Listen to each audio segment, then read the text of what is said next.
Hi, it's Ronnie at YRM, and today we're going to look at the first phase of the strip down on R1 YRM. So what we're going to do is the side frame.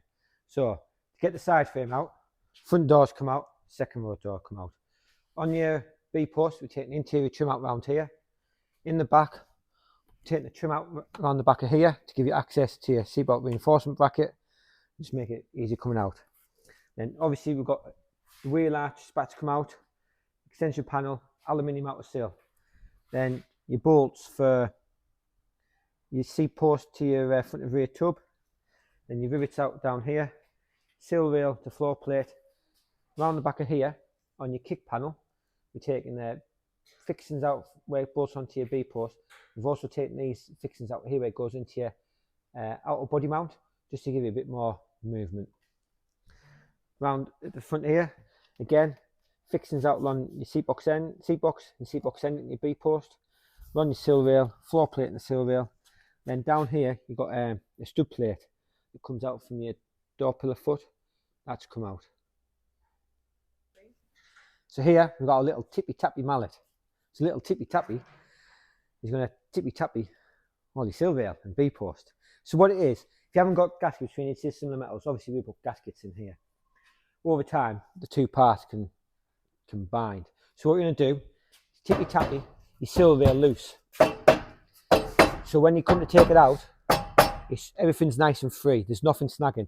And that's also a good way to check to make sure you haven't missed any fixings as well. So tippy tappy mallet. So next tool we need is Lord Lewie the Screwie. So what he's going to assist us doing is getting the sill rail out from the bulkhead. So down here, where you got your bulkhead bolts onto your chassis, you got a big bolt just gets in the way.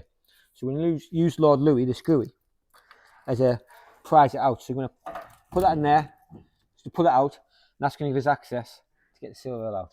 So thank you, Lord Lewie the Screwie. So now we've slackened the front off. What we're going to do is we're going to pull out a bit further. That's going to go that way. B post is going to go in. The whole lot's going to come out.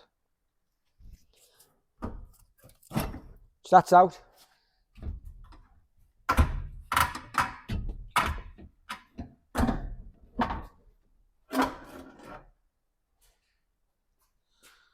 Out in one.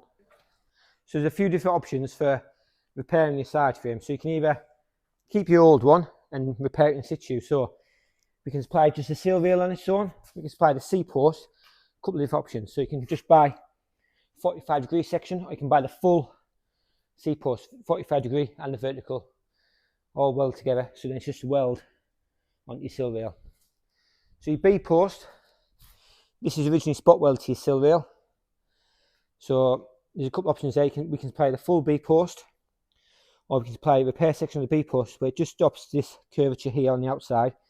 And then we've done it so the inner section of the B post comes to approximately here. So then what you do is you stagger your joints and gives it a bit more strength when you're repairing it.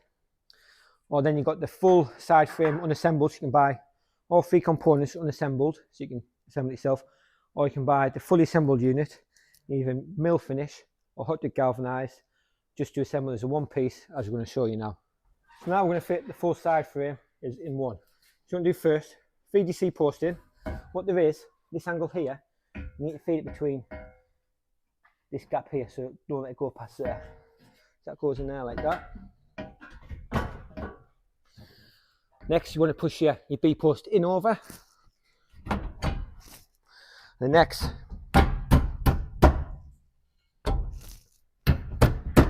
this is where we need Tippy Tappy.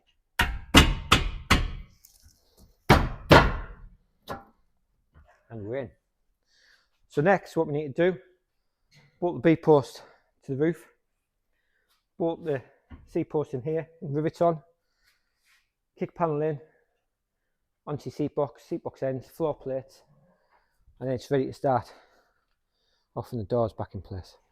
So what we've shown here is if you're restricted for space and you don't want to take too much of your car apart, if you want to leave your side frames galvanized, or if you want to paint them first and then fit them, you can have it done in a day, like we've shown here. Thanks for watching today's video. Don't forget to like, comment and subscribe. We'll see you in the next one.